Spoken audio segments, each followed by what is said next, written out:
بسم اللہ الرحمن الرحیم۔ شروع اللہ کا نام لے کر جو بڑا مہربان نہایت رحم والا ہے۔ شیخ مفید رحمۃ اللہ علیہ بیان کرتے ہیں کہ یمن میں ایک ولی عابد زاہد رہتا تھا جو ہر وقت عبادت و ریاض میں مشغول رہتا تھا۔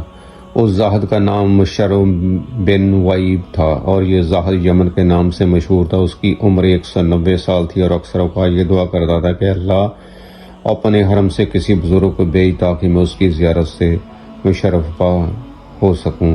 شیخ مفید رحمۃ اللہ علیہ فرماتے ہیں اس زاہد کی دعا قبول ہوئی اور جناب ابو طالب تجارت کی غرض سے یمن پہنچے اور اس زاہد سے ملاقات ہوئی۔ زاہد نے جب آپ کو دیکھا تو انتہائی تعظیم سے پیش آیا اور پوچھا آپ کہاں کے رہنے والے ہیں؟ جناب ابو طالب نے کہا میں تہامہ کا رہنے والا ہوں۔ اس نے پوچھا کون سے تہامہ؟ جناب ابو طالب نے جواب دیا کہ مکہ مکرمہ۔ زاہد نے پوچھا کہ تمہارا تعلق کس قبیلے سے ہے؟ جناب ابو طالب نے جواب دیا کہ میرا تعلق بنی ہاشم بن عبد مناف سے ہے۔ زاہد نے جب جناب ابو طالب کی بات سنی تو بے اختیار آگے بڑھ کر بوسہ لیا اور کہا الحمدللہ میری دعا قبول ہوئی اور مجھے حرم شریف ہے ان کے خادم کی زیارت نصیب ہوئی۔ پھر اس زاہد نے آپ سے نام دریافت کیا تو آپ نے بتایا کہ میرا نام ابو طالب ہے۔ زاہد نے پوچھا کہ آپ کے والد کا کیا نام ہے؟ تو جناب ابو طالب نے بتایا میرے والد کا نام عبد المطلب ہے۔ زاہد نے جواب دیا حضرت عبد المطلب کا نام سنا تو بے اختیار اس کے منہ سے نکلا میں نے الہامی کتابوں میں پڑھا ہے کہ جناب عبد المطلب کے 2 پوتے ہوں گے جن میں سے ایک نبی ہوگا اور دوسرا ولی اللہ، اور ان کا جو پوتا نبی ہوگا اس کے والد کا نام عبداللہ ہوگا اور جو ولی ہوگا اس کے والد کا نام ابو طالب ہوگا۔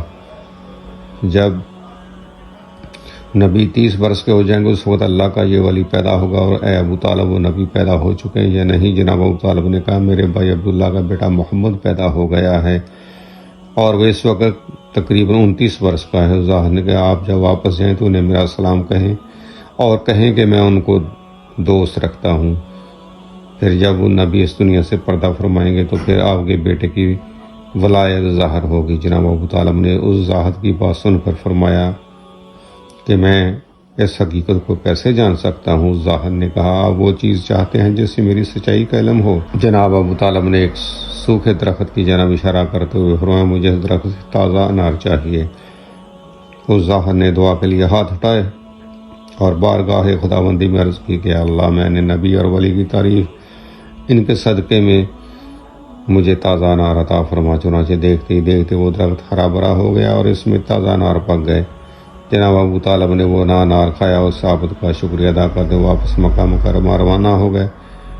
شیخ مفید رحمۃ اللہ علیہ نے اس روایت کو مستند ذرائع سے روایت کیا ہے جس سے حضرت علی المرتضیٰ رضی اللہ تعالیٰ عنہ شیر خدا کی ولایت کی ان کی پیدائش سے پہلے پیشگوئی کی گئی تھی۔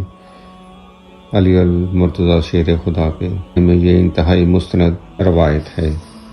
اللہ تعالیٰ ہم سب کو صحابہ کرام اور اہل بیت سے پیار و محبت کرنے کی توفیق عطا فرمایا، آمین ثم آمین۔